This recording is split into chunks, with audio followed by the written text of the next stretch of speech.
savez, quand moi je suis comme ça, quand cela me vient, je ne dis pas ça pour vous. Non, je dis ça pour nous encourager. Alléluia.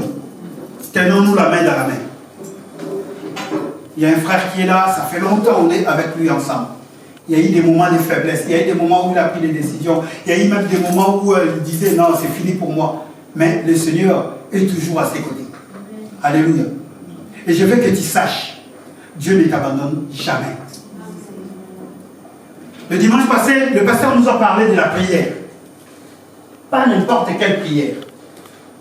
Mais cette prière, bien aimé, qui est là destinée à prier pour les autres. C'est cette prière qui est efficace. Cette prière qui est capable de pouvoir déstabiliser, de pouvoir même délocaliser les montagnes. Et ce matin, normalement, je dis bien normalement, de moi-même, je ne devrais pas être là. Mais comprenez que l'évangéliste n'est pas là. Il m'a demandé expressement, il m'a dit, pasteur, tu dois être là. Et il m'a donné un seul jour de pouvoir parler, parce que quand il viendra, c'est lui qui coordonne, c'est lui qui sait comment il va faire. Je me regarde, je dis, il est 11h30, donc j'ai 45 minutes devant moi pour communiquer ce que le Seigneur m'a mis à cœur. Nous allons prendre nos Bibles dans le livre des Deutéronomes, chapitre 31.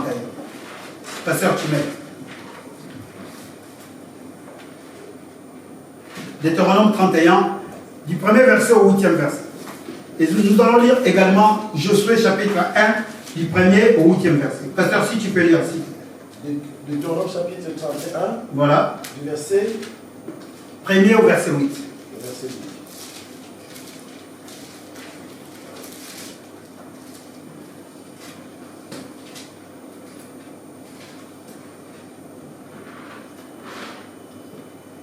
Nous allons lire au nom de Jésus.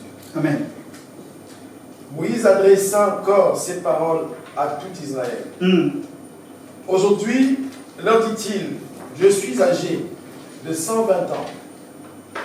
Je ne pourrai plus sortir entre vous. Je ne pourrai plus sortir et entrer. Et l'Éternel m'a dit, tu ne passeras pas ce jour-là. L'Éternel, ton Dieu, marchera lui-même devant toi. Il détruira ces nations devant toi et tu t'en rendras maître. Josué marchera aussi devant toi comme l'Éternel l'a dit. L'Éternel traitera ces nations comme il a traité Sion et Og, roi des Amoréens, qu'il a détruit avec leur pays. L'Éternel vous les livrera et vous agirez à leur égard selon les ordres que je vous ai donnés. Fortifiez-vous et ayez du courage. Ne craignez point et ne soyez point effrayés devant eux, car l'Éternel ton Dieu marchera lui-même avec toi. Il ne te délaissera point, il ne t'abandonnera point. Moïse appela Josué et lui dit en présence de tout Israël, fortifie-toi et prends courage, car tu entreras avec ce peuple dans le pays que l'Éternel a juré à leur père de leur donner. Et c'est toi qui les en mettras en possession. Alléluia. L'Éternel marchera lui-même devant toi. Il sera lui-même avec toi. Il ne te délaissera point. Il ne t'abandonnera point.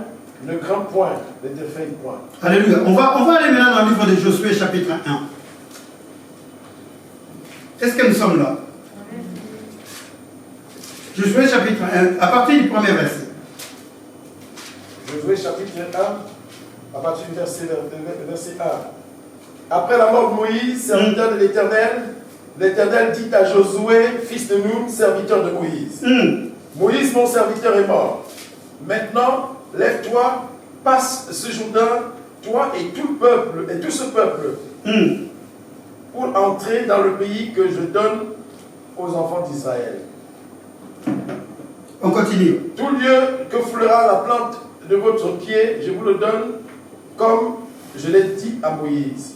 Vous aurez pour territoire depuis le désert et le Liban jusque dans le fleuve, jusqu'au grand fleuve, pardon, le fleuve de l'Euphrate, tout le pays est sien, jusqu'à la grande mer, vers le soleil couchant. Nul ne tiendra devant toi tant que tu vivras. Nul ne tiendra devant toi tant que tu vivras, oui. Je serai avec toi comme j'ai été avec Moïse. Je ne te délaisserai point, je ne t'abandonnerai point.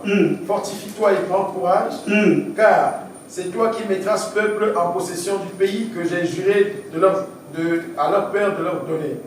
Fortifie-toi seulement et aie bon courage, en agissant fidèlement selon toute la loi que Moïse, mon serviteur, t'a prescrite. Ne t'en détourne ni à droite ni à gauche, afin de réussir dans tout ce que tu entreprendras. Alléluia. Que ce livre de la loi ne s'éloigne point de ta bouche.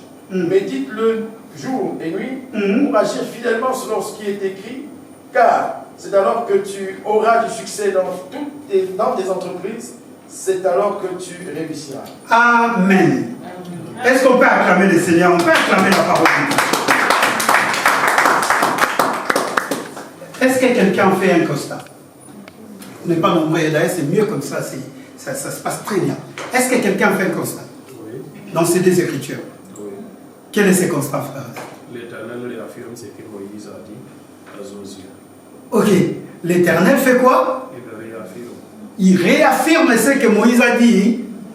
Et Josué, à Moïse, qui lui a dit? C'est l'Éternel qui a dit à Moïse, n'est-ce pas? Oui. Donc les choses que Dieu a dit à Moïse, maintenant, attendez, mais Josué avait écouté, non? Josué avait écouté parce que Josué était serviteur de Moïse. Josué était toujours avec Moïse. Et Josué faisait toujours ce que Moïse lui disait de faire. Moïse dit, mon âge est avancé. Bientôt là, je vais partir parce que Dieu me l'a dit. La mort de Moïse, c'est Dieu lui-même est venu dire à Moïse, il dit, petit, là maintenant, là, tu vas partir. Je pense qu'aujourd'hui, si Dieu vient te dire, bon écoute, remballe tes choses parce que demain tu vas partir. Dans un état on va être. On va commencer maintenant à vouloir aller arranger là où on n'a pas arrangé. Mais regardez Moïse, tranquillement, il dit, Dieu m'a dit, je vais partir. Mais il y a un mot, bien aimé, il y a un mot qui revient à tout le temps. Et ce mot-là, c'est notre prédication de ce matin. Le Seigneur dit quoi? J'ai entendu cela. Fortifie-toi et quoi? Ce matin, si tu veux mettre un thème, si tu veux mettre un titre, écris simplement fortifie-toi pour grandir.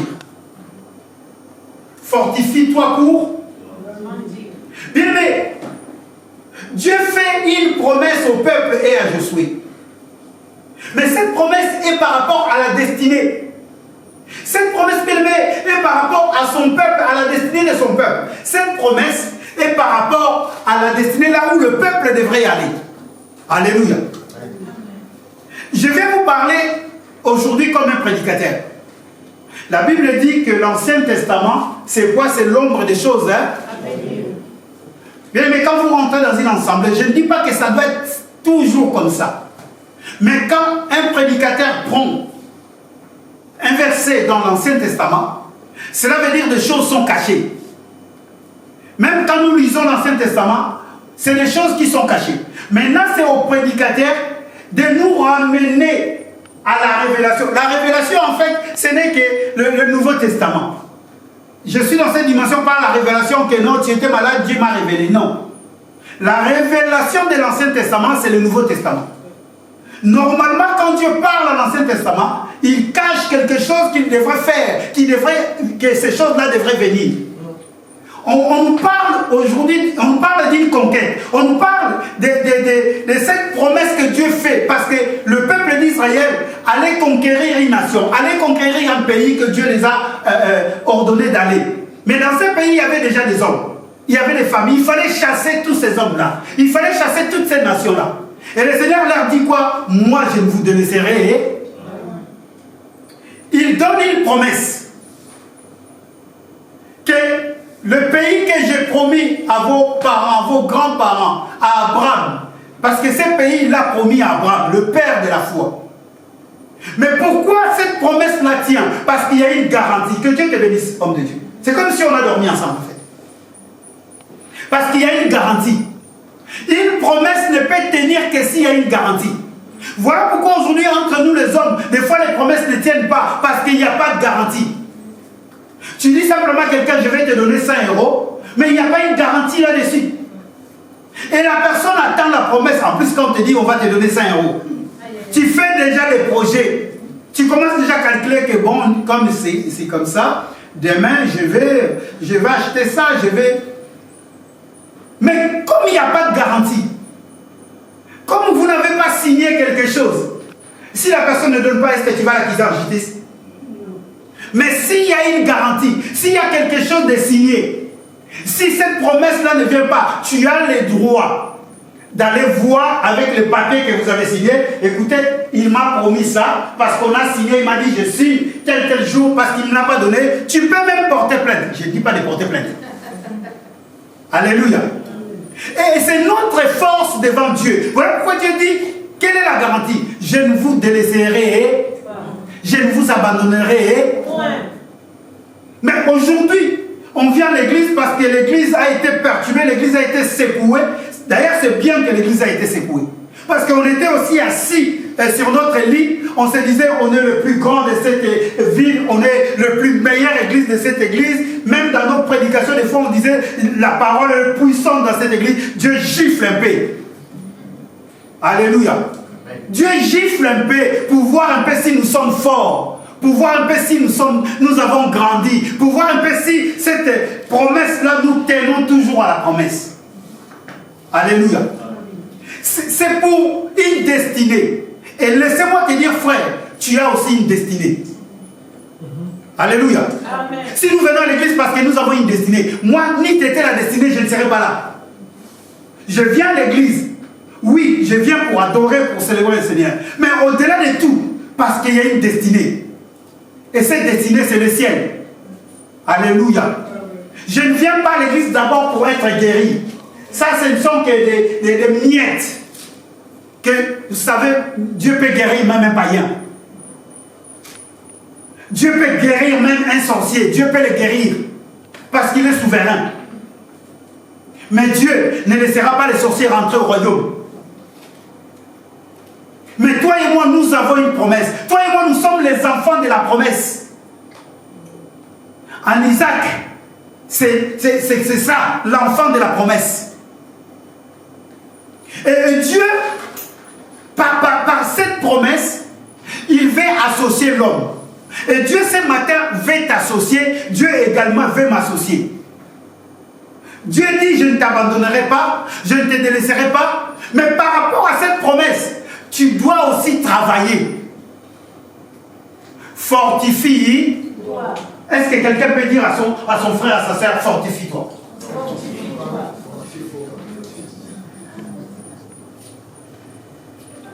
Fortifie-toi.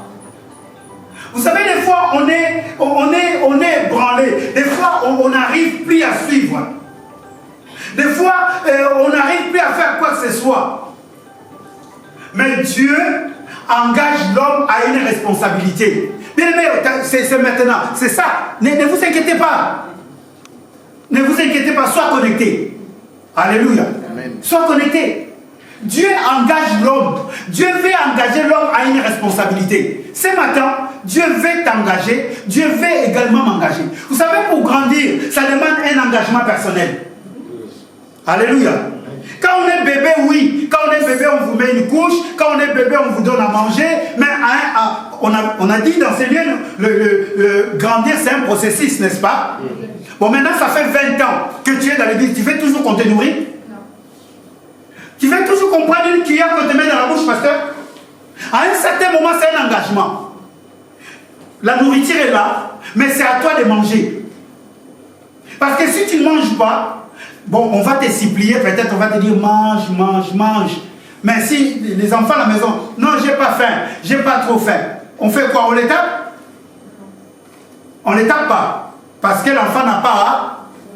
Mais on fait toujours une pression. Et c'est ce que les hommes que nous sommes, nous faisons. À un certain niveau, il faut que tu sois engagé.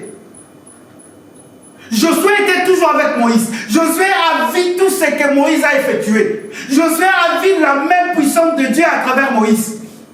La mer était séparée en deux. les Amoréens, je ne sais pas, le roi des Og, tous cela ont été battus. Mais subitement Dieu l'appelle, il dit, tu sais, je vais être avec toi comme j'ai été avec Moïse. Mais au-delà de cela, fortifie-toi. Fortifie-toi et prends, quels que soient les problèmes qui passent dans ta vie, quelles que soient les circonstances qui passent dans ta vie, je suis venu encourager une personne, fortifie-toi. Alléluia. Ce n'est pas Dieu qui viendra te fortifier. C'est de toi-même. Toi-même, tu dois te fortifier. C'est un verbe pronominal. C'est un verbe dont le sujet fait l'action. Si tu ne fais pas l'action, tu vas croire que Dieu n'existe pas. Mais Dieu est toujours là à tes côtés. Tu vas dire que ça fait 20 ans, je demande toujours la même chose, je n'ai jamais eu. Je dois quitter cette assemblée. Bien sûr, quitte. Tu vas aller dans une autre assemblée. Là-bas aussi, c'est l'assemblée de Dieu lui-même. Si Dieu ne veut pas te donner, il ne te donnera pas. Alléluia.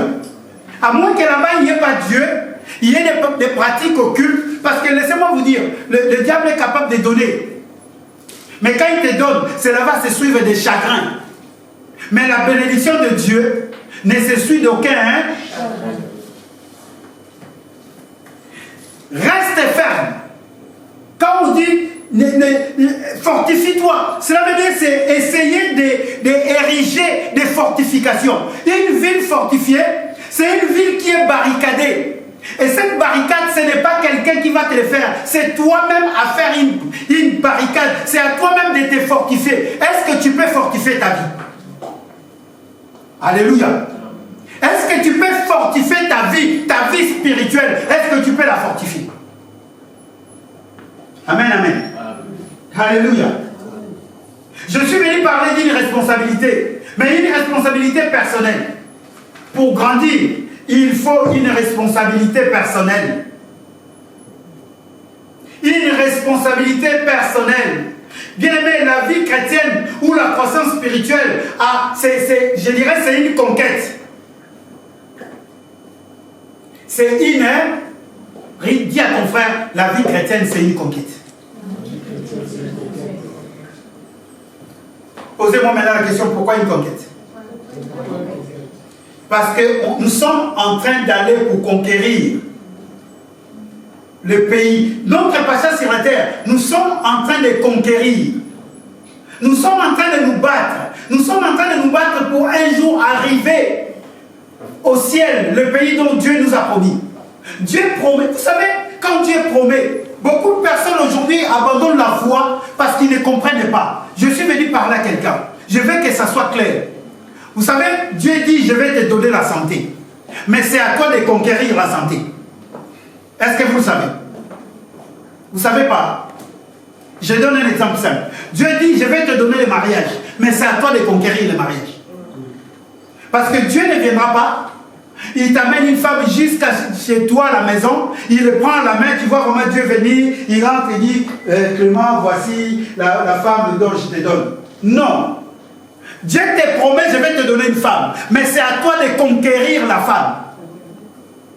C'est à toi de te fortifier, de se dire que non, je suis un homme. À un certain moment, il faut que je puisse aussi parler à une femme. Frère, si tu ne parles pas à une femme, tu resteras comme ça. Tu dis simplement, j'attends la promesse. La promesse ne s'accomplira pas si toi, tu ne te mets pas dedans. Alléluia. Je disais Alléluia. Amen. Une fois, je parlais avec une jeune fille. J'ai dit, écoute, ma petite, elle m'a parlé. J'étais dans la joie. J'ai dit, c'est une bonne chose, sa petite. Mais laisse-moi te dire, tu aspires à cela. Tu aspires à te marier. Mais quand quelqu'un te parle dans la rue, il ne faut pas directement le rejeter. C'est ça le jeune fille d'aujourd'hui ici. Les jeunes filles aujourd'hui ici, même moi, c'est rare que quand je vois, permettez-moi. Mais des fois, je continue. C'est très rare quand je vois une fille africaine, de type africaine ou tout ça. Des fois, je perds pour dire bonjour. Parce qu'elle ne nous calcule pas. Vous n'avez pas à vous excuser, c'est la vérité. C'est la vérité. Ben oui. J'ai peur. Des fois, je le fais bon. De toute façon, moi, qu'est-ce que je vais faire encore?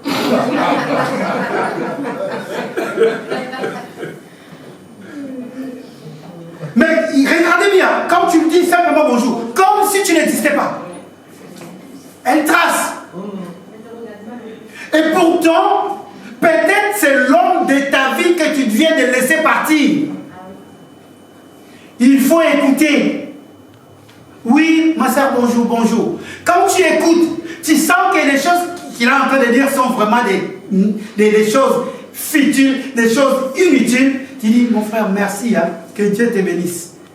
Bon, peut-être à la prochaine. Tu passes tranquillement. N'ayez pas cette attitude-là. Fortifie-toi, cela veut dire quoi? Toi-même, tu dois garantir quelque chose. Parce que Dieu, est-ce que Dieu avait besoin de Josué? Dieu, pour amener son peuple jusqu'au pays, là où coule le lait et le miel, est-ce que Dieu avait besoin de Josué? Dieu pouvait faire simplement comme ça, tac. Il déplace son peuple directement, il les amène dans ce pays-là. Il fait mourir tous les hommes. Mais Dieu leur laisse, il dit, fortifie-toi, parce que tu vas te battre. Ils ne sont pas rentrés au Canaan comme ça, tranquillement, gentiment. Non, tout le parcours, ils ont eu des combats. Tu ne rentreras pas au ciel tranquillement. Les combats, ils y sont toujours là. Le jour où tu as déclaré que je suis un enfant de Dieu, les problèmes ont commencé, les combats ont commencé.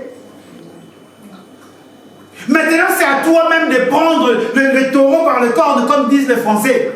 C'est à toi-même de pouvoir te fortifier. Il y a des problèmes qui se passent dans ta vie, fortifie-toi. Il y a des choses qui n'arrivent pas dans ta vie, fortifie-toi. Il y a la maladie qui continue à servir ta vie, fortifie-toi. N'attends pas seulement les pasteurs. Alléluia. Amen. Vous allez comprendre que quand Dieu parle à Moïse, il est en train de parler au peuple d'Israël, en même temps il parle à Josué. Il ne parle pas directement à Josué. Il dit, dans ma version c'est marqué, fortifiez-vous. Il parle d'abord à Israël. Il dit d'abord à Israël, le peuple, fortifiez-vous, que chacun se fortifie. Après, il parle à Josué comme quelqu'un qui doit amener le peuple. Josué devait encore se fortifier beaucoup plus que les autres. C'est ça le rôle aujourd'hui des hommes de Dieu, les pasteurs. Les pasteurs doivent encore faire des barricades beaucoup plus grandes que l'église. Alléluia. Mais sinon, au départ, quand Moïse parla, il parle et à Josué et au peuple. Il leur parle tous. C'est ce que Dieu veut. Donc chacun de nous, chaque enfant de Dieu doit être capable de pouvoir combattre spirituellement. Alléluia. Si tu ne combats pas spirituellement, si tu n'arrives pas à combattre toi-même, mais écoutez, le problème que tu as, ce n'est pas le problème de Samuel. Il y a des choses que tu as que tu ne dis même pas aux autres. Mais comment tu vas faire pour vaincre? Regarde ton frère, dis-lui fortifie-toi. Maman, fortifie-toi.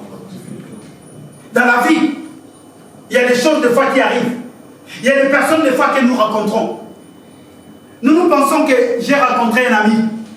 Mais ce n'est pas un ami, c'est un véritable ennemi. Il est là, il prend son temps. Il peut rester 10 ans, 20 ans, 30 ans avec toi. Mais il se prépare. Et si toi tu n'as pas de barricade, si toi tu ne te fortifies pas, tu vas être léger.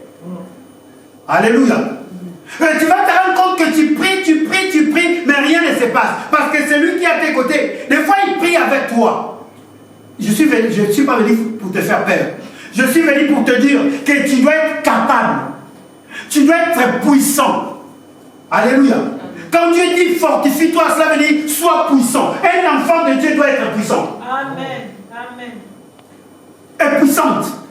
Amen. Un enfant de Dieu en soi, quand tu marches, quand tu arrives quelque part, ton pasteur soit là ou ne soit pas là, quand l'ennemi te voit, quand le monde obscur te voit, ils doivent trembler. Amen. Amen. Alléluia. Amen. Ils doivent trembler. Ils doivent maintenant se réunir à plusieurs. Vous savez, un jour il faut que je témoigne dans cette vie. Il faut que je témoigne ma vie, il faut que je témoigne dans cette vie. Vous ne pouvez pas croire. Les choses des fois qui m'arrivent, vous me voyez toujours habillé, vous me voyez aller travailler, mais des fois des choses que je vis moi Samuel, si toi tu le vivais, tu vas te dire j'abandonne. J'abandonne. Et Dieu est merveilleux. Des fois il vient vraiment tranquillement, il me montre noir et blanc la personne, il me montre voilà la personne qui te fait du mal. Oh Seigneur, ah, c'est vraiment elle. mais on me ferme la bouche. Ne dis rien. Moi, je suis quelqu'un qui ne parle pas beaucoup. Sinon, du haut de la chair, si j'étais quelqu'un qui parle, du haut de la chair, je vais commencer même des fois à sortir des choses. Mais je me réserve. Parce que le Seigneur m'a dit, fortifie-toi. Je ne te délaisserai jamais. Je ne t'abandonnerai jamais. Quelles que soient les choses qui m'arrivent, les problèmes qui m'arrivent. Une fois, c'était tellement difficile. Et le matin, je me réveille, je marche dans la rue, je me rencontre avec une personne. Sans rien lui demander, il me dit, ah, toi, vraiment, tu pries dans la vérité. Hein? J'ai dit, ah bon? Oh, mais moi, j'ai toujours prié dans la vérité. Je n'avais pas compris de suite. C'est une personne que j'aime, c'est une personne que... Il me dit, vraiment, frère, tu pries dans la vérité. Hein? J'ai dit, ah. J'ai dit, ben, je prie toujours comme je prie. Je retourne chez moi, le Seigneur maintenant m'interpelle et dit, t'as vu? Ils ont compris parce que tu t'es fortifié. Moi, il n'y en a pas de situation qui me rend faible. Je peux tomber. Je vais vous dire un secret. Est-ce que vous voulez que je vous dise? Est-ce que vous voulez? Il faut payer. Alléluia. Jésus a tout payé. Alléluia. Bien mes frères, vous savez, la force d'un enfant de Dieu, ce n'est pas de tomber. Est-ce que vous le savez? Ce n'est pas de tomber. Non, moi je suis fort parce que je ne tombe pas. Moi je suis fort parce que je ne fais jamais du mal. Moi je suis fort parce que je prêche bien. Moi je suis fort parce que je pardonne. Moi je suis fort. La force d'un enfant de Dieu, c'est quand il est tombé, il doit se relever. Alléluia.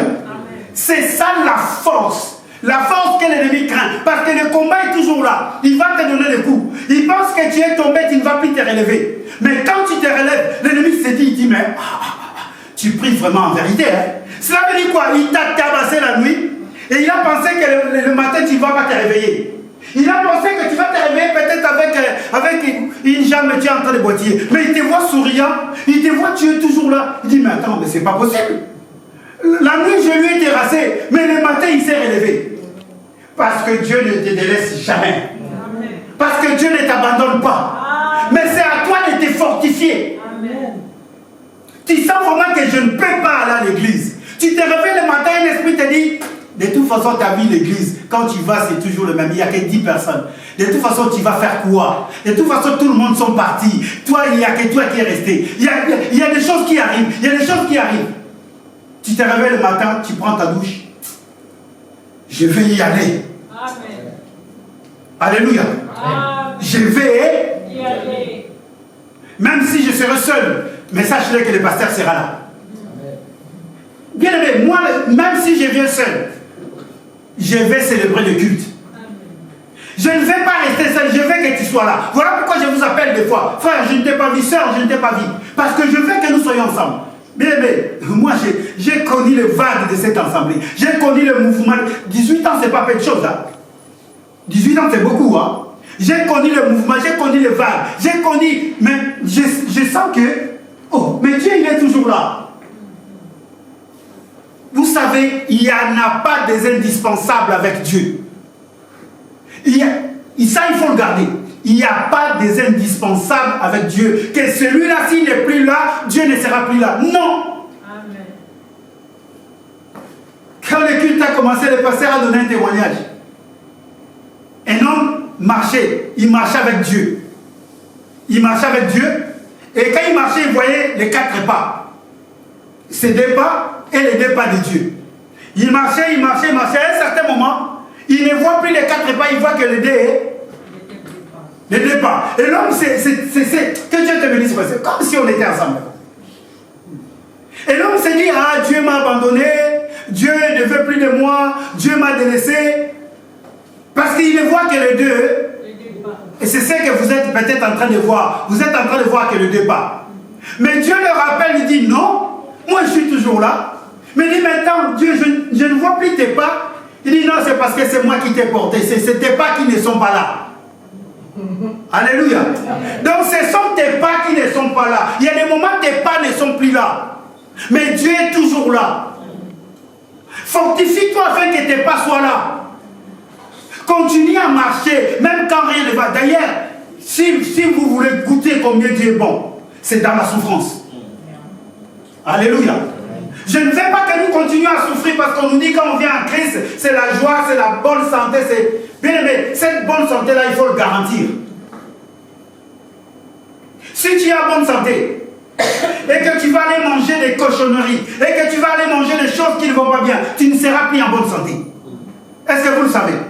C'est à toi-même, c'est pour cela que je dis c'est à toi-même de garantir ta santé. Tout à l'heure, vous ne m'avez pas compris. Est-ce que quelqu'un me comprend? Tu es en bonne santé. Et si tu vas aller manger dans la poubelle, tu ne seras plus en bonne santé. Et pourtant, Dieu t'a donné la bonne santé. C'est à toi de garder la bonne santé. C'est fortifié, cela veut dire c'est à toi de garder. Voilà pourquoi Dieu dit dans Josué que cette parole de la loi ne s'éloigne pas de ta bouche. Garde-la cette parole. Dieu est là, mais c'est à toi de garder la parole. Ce n'est pas, Dieu ne va pas garder la parole à ta place. Dieu ne viendra pas méditer la parole à ta place. Alléluia. Amen. Dieu ne viendra pas à l'église à ta place. Si toi tu ne viens pas à l'église, Dieu viendra toujours. Dieu sera toujours là. Amen. Alléluia. Amen. Si toi tu ne viens pas, ce n'est pas le problème de Dieu. Dieu est là. Ceux qui viendront, Dieu va les bénir. Amen. Alléluia. Amen. Si toi tu ne veux pas prier dans la semaine, Dieu sera là. Ceux qui prieront, Dieu va les bénir. Alléluia. Amen. Si toi tu ne veux pas venir au partage, ce n'est pas un problème.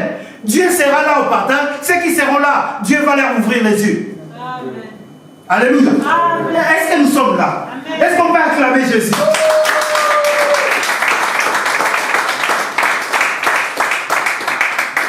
Fortifie-toi.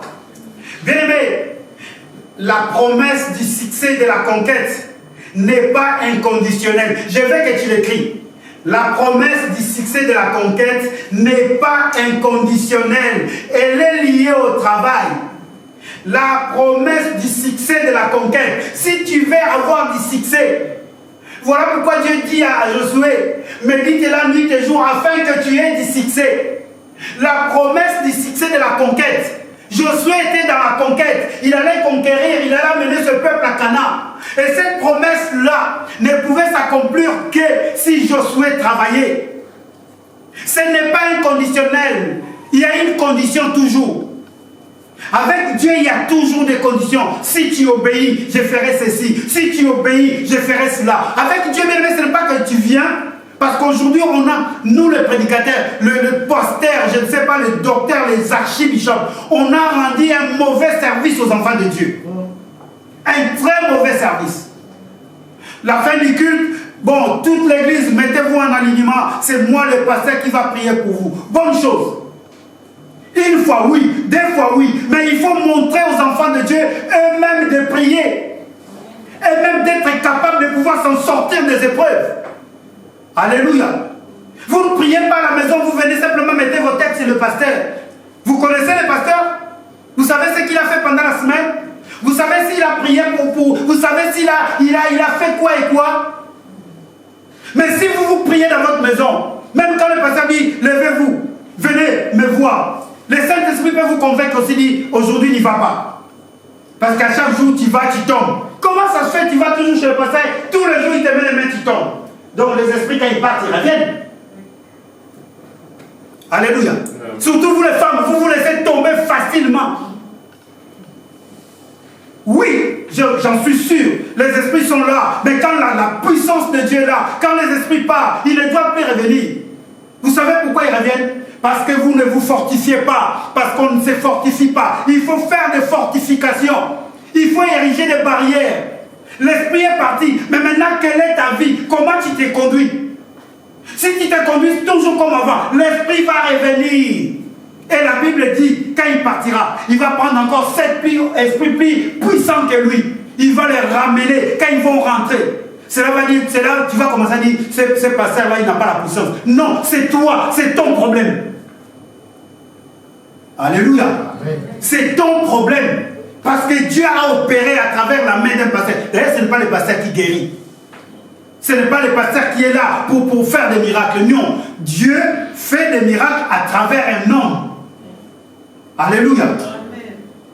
Dieu guérit à travers un homme. Tu l'as choisi. Maintenant, c'est à toi de te fortifier. La promesse est là. Le pays est là. Mais Dieu dit à Josué, fortifie et prends. Je ne sais pas les problèmes que tu passes. Je ne sais pas les situations que tu passes dans ta vie. Est-ce que tu peux te regarder toi-même, en toi-même, dis je me fortifie. Non, est-ce que tu peux te dire en toi-même, je me fortifie. Les chrétiens aujourd'hui ne veulent pas faire des efforts. Laissez-moi vous dire, bien aimé, nous sommes dans un monde spirituel. Il y a des choses que l'œil humain ne voit pas. Et tous les coups sont permis. Bien aimé, quand nous parlons de la croissance, de devenir grand, ce n'est pas dans la dimension physique. Alléluia. J'aimerais bien que vous compreniez cela. C'est dans la dimension spirituelle. Ok? Est-ce que nous sommes là? C'est dans la dimension spirituelle. Et laissez-moi vous dire, dans la dimension spirituelle, tous les coups sont permis. Maintenant, notre problème, c'est quoi? L'homme que nous sommes, nous avons un vrai souci. Un véritable souci. Est-ce que quelqu'un peut me dire c'est quoi ce souci? C'est ça, les corps. Les corps qui portent l'esprit. Quand nous étions à l'école, on nous a enseigné l'homme a combien de sens? 5 sens, n'est-ce pas? Le goût, l'ouïe, le toucher, l'odorat et la vue. Je n'ai pas oublié, même si j'oublie beaucoup de choses, mais ça, j'ai gardé cela. Bon, regardez maintenant la vue, humainement parlant. Tu es en train de vivre avec un ami. Est-ce que tu vois ce que cet ami-là complote pour toi? C'est limité d'une manière, la dimension corporelle. Voilà pourquoi la Bible dit dans Galates, il dit, la chair est diamétralement opposée à l'esprit. Notre combat est difficile parce que nous avons un corps et nous avons l'esprit. Et dans la dimension du corps, toi tu ne vois que tu es un homme et tout le monde sont partis. Non, ça ne va pas. Il y a, certainement dans cette église, il n'y a pas l'amour. Mais est-ce que tu as déjà vu dans la dimension spirituelle? As-tu déjà vu dans la dimension spirituelle?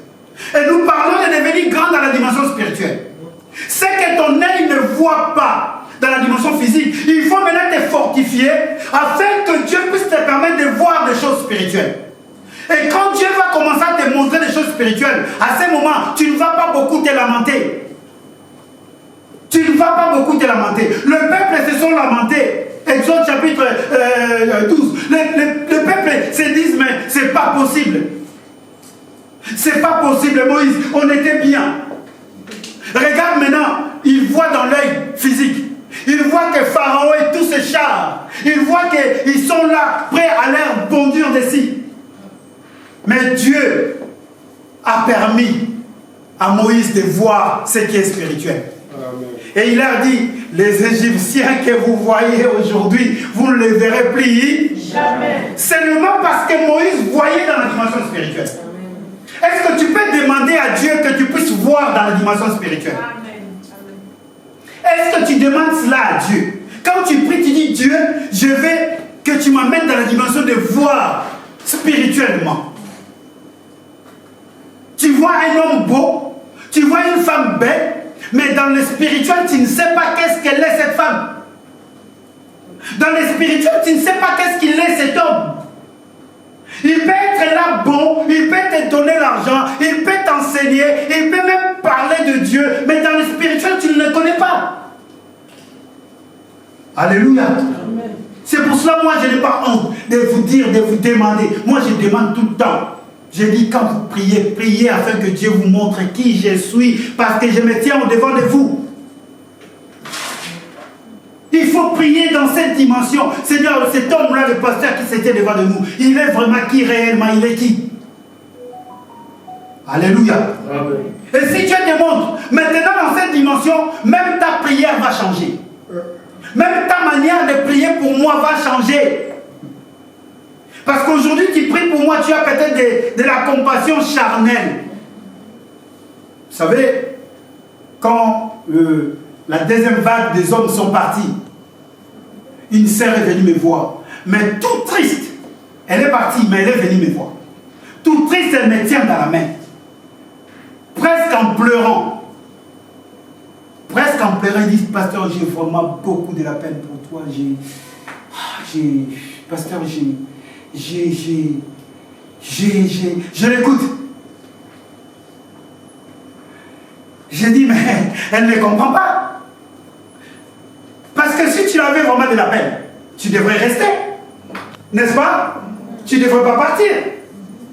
Mais cette peine-là, c'est quelle peine que tu as? Tu es parti. Mais quelle est la peine que tu as? En fait, c'est toi qui me fait peiner, en fait. Alléluia. Et ça, tu ne peux voir cela que dans la dimension spirituelle. Non, t'inquiète pas, pasteur, on est toujours avec toi. Nous sommes toujours ensemble. Frère, sœur, on est toujours ensemble, oui, dans la dimension de l'église corps. Mais vous allez voir le mal qui sévit aujourd'hui les enfants de Dieu.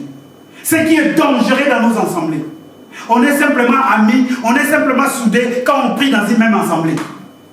Dès qu'on n'est plus dans une même assemblée, vous allez voir, les relations commencent à s'effriter. Les relations commencent même à... Je ne comprends pas ces phénomènes. Alléluia. Je suis venu par là une personne.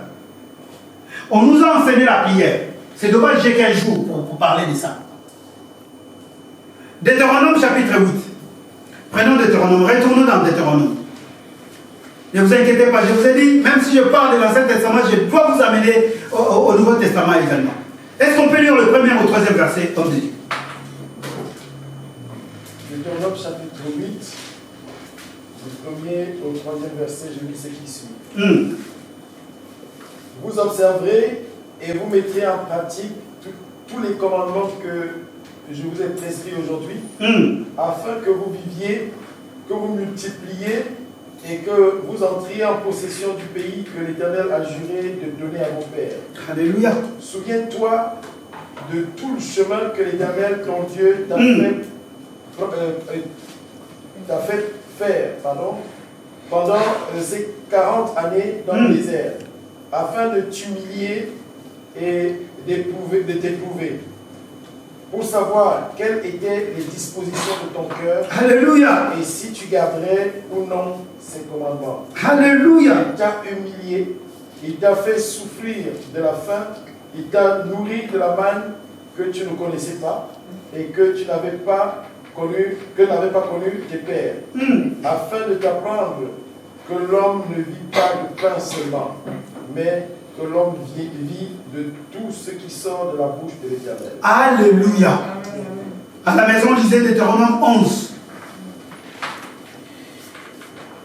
Souviens-toi de là où le Seigneur t'a pris. Souviens-toi de là où tu viens. Souviens-toi. Il ne faut jamais oublier là où tu viens. Vous savez, quand ils étaient, on appelle man. J'ai suivi un prédicateur qui disait en hébreu, man, ça veut dire simplement qu'est-ce que c'est. C'est un mot hébreu qui veut dire qu'est-ce que c'est. Vous savez, le Seigneur nous surprend toujours. Des fois, l'Éternel est en train de nous surprendre, mais nous considérons cela comme si quelque chose de grave. Dans la vie, il faut des fois arriver à dire qu'est-ce que c'est. Tu te réveilles, tu dis, mais qu'est-ce que c'est? La machine ne marche pas, qu'est-ce que c'est? Quand tu dis qu'est-ce que c'est pour trouver. Est-ce que vous êtes là? C'est pour trouver quoi? Ils se sont réveillés, ils ont vu les choses tomber du ciel. En hébreu, ils sont en train de parler, mais c'est quoi ça? C'est quoi ça? Entre eux, ils se disent, mais c'est quoi ça? C'est quoi ça? Mais comme Moïse avait déjà la dimension spirituelle, il a dit, c'est ce que vous avez demandé à manger. Aujourd'hui, bien aimé, des choses qui nous arrivent. Nous sommes simplement là, juste c'est comme ça, c'est quoi ça? Ah, c'est quoi ça? Je pense qu'il n'y a pas l'amour dans cette assemblée. Voilà pourquoi l'assemblée c'est vide. C'est quoi ça? Vous ne rentrez pas dans la dimension spirituelle. Alléluia. Vous avez des problèmes qui tardent, des problèmes qui n'arrivent toujours pas à arriver. Vous dites simplement, c'est quoi ça?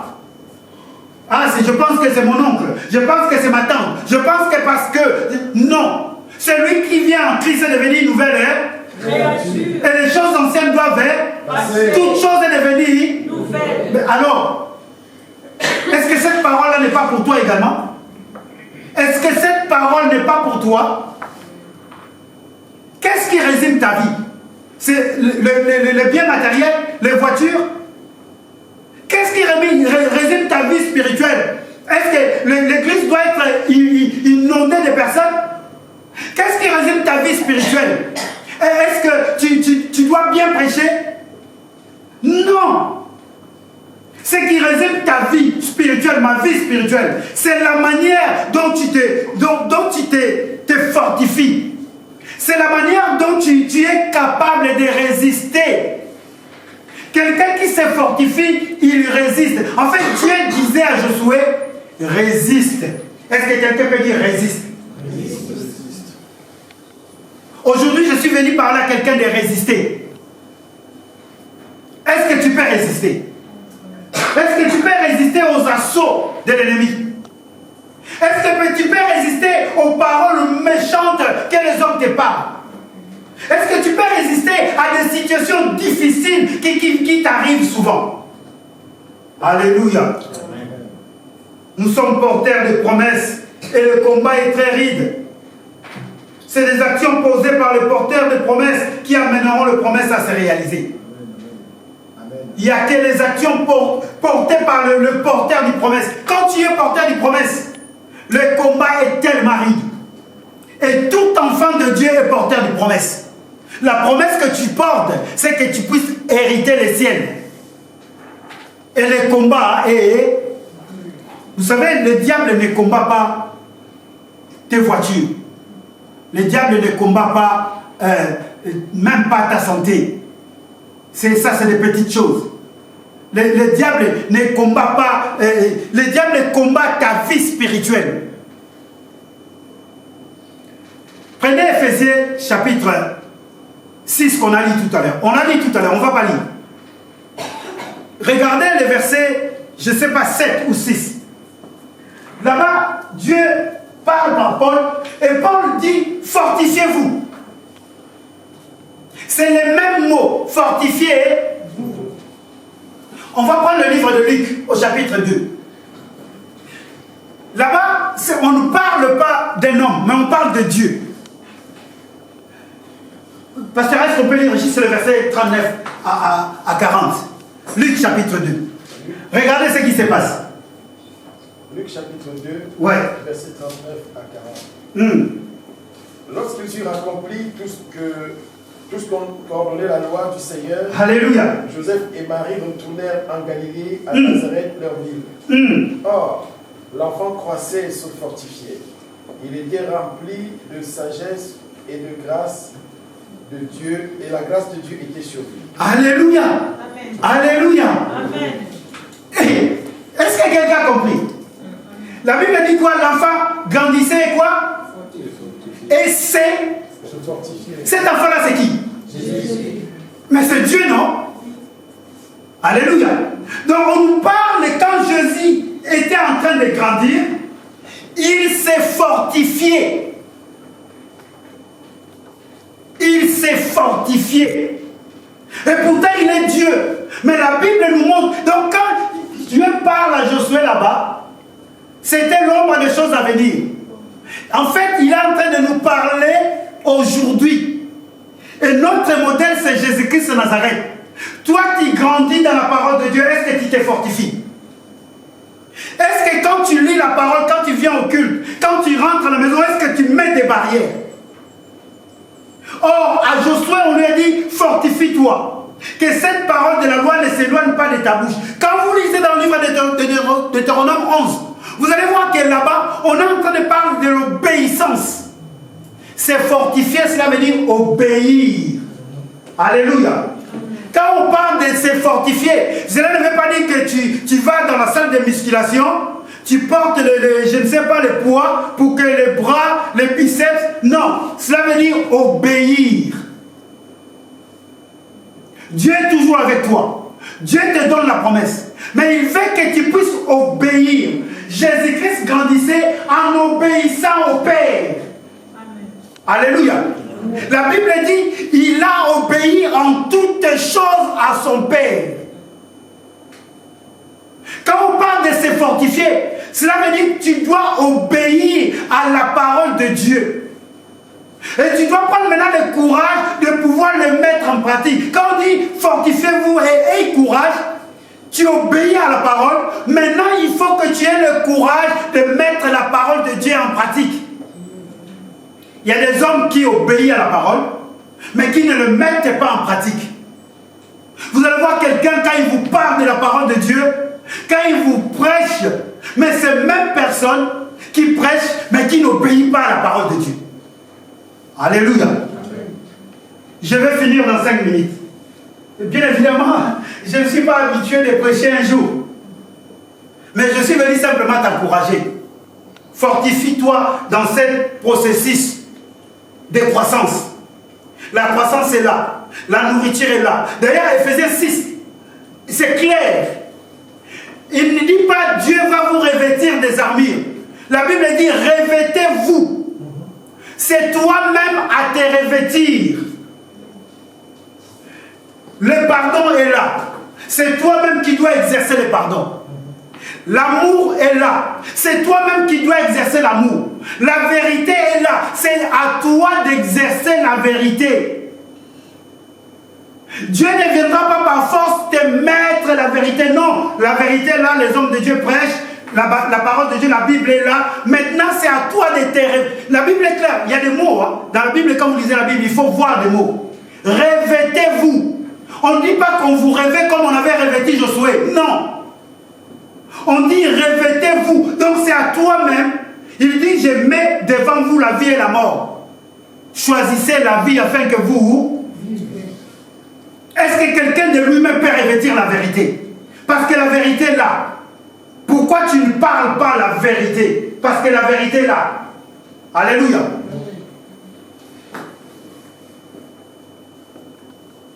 Vous savez, la prière, c'est une puissance, hein, n'est-ce pas?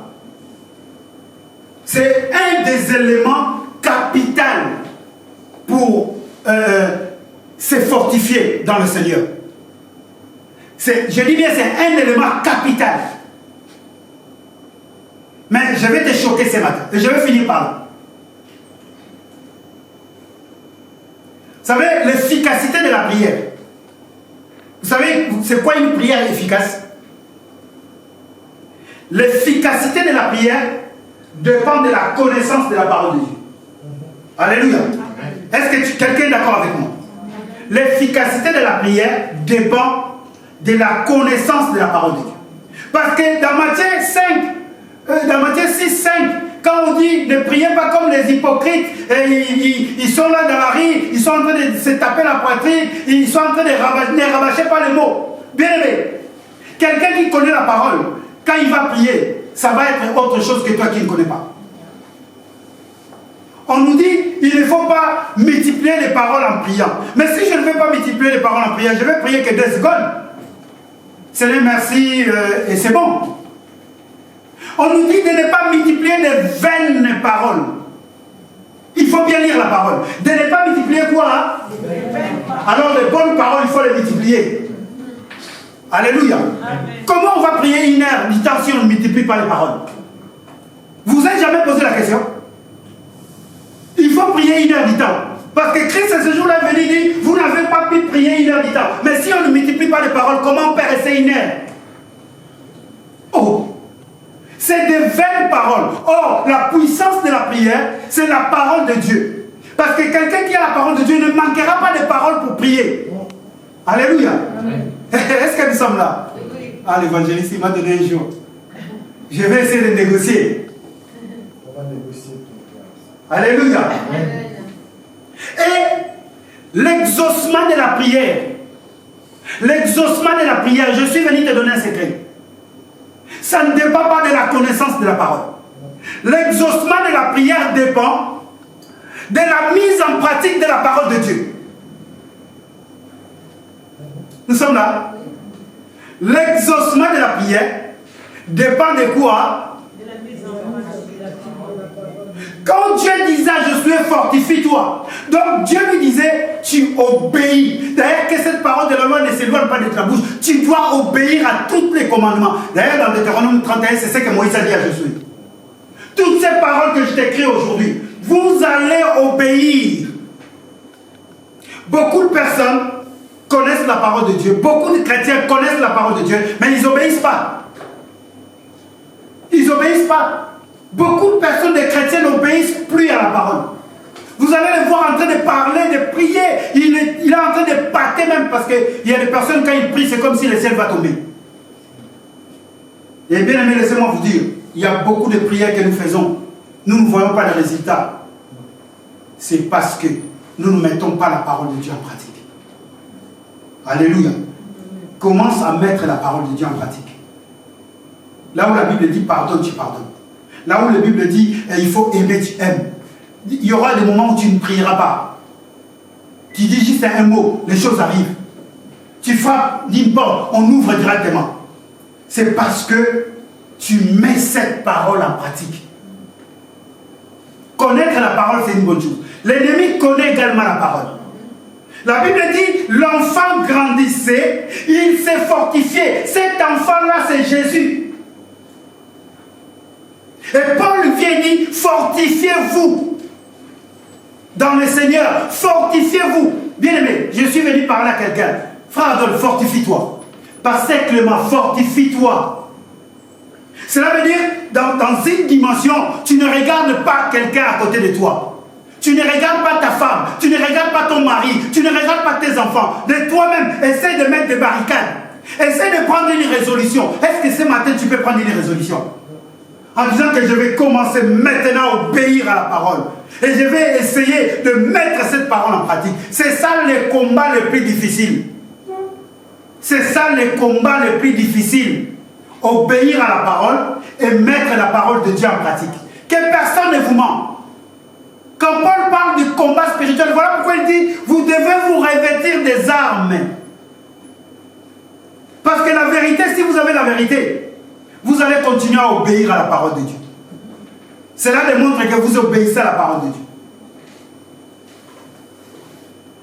Je dois m'arrêter. Alléluia.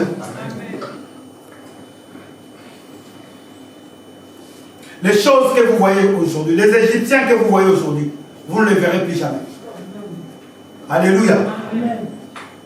L'œil physique est limité. L'oreille physique est limitée. Quelqu'un peut venir te parler. Non, viens, je vais te faire ceci. Mais tu ne connais pas. On a dit tout à l'heure dans Deutéronome 8. Tu ne connais pas les intentions. Les intentions du cœur, tu ne les connais pas. Ce n'est pas moi, c'est la parole de Dieu qui le dit. Je vous ai fait traîner pendant 40 ans dans le désert parce que je connaissais les intentions de votre cœur. Il y a des choses qui disent parce que Dieu connaît les intentions de ton cœur. Quelles sont tes intentions? Et tu pries tous les jours. Mais quelles sont tes intentions? Grand point d'interrogation. Fortifie-toi. Regarde ton frère, ta soeur, dis-lui fortifie-toi. Aujourd'hui, je vais m'arrêter là. Plaise à Dieu. Papa, je m'excuse. J'ai pris beaucoup de temps.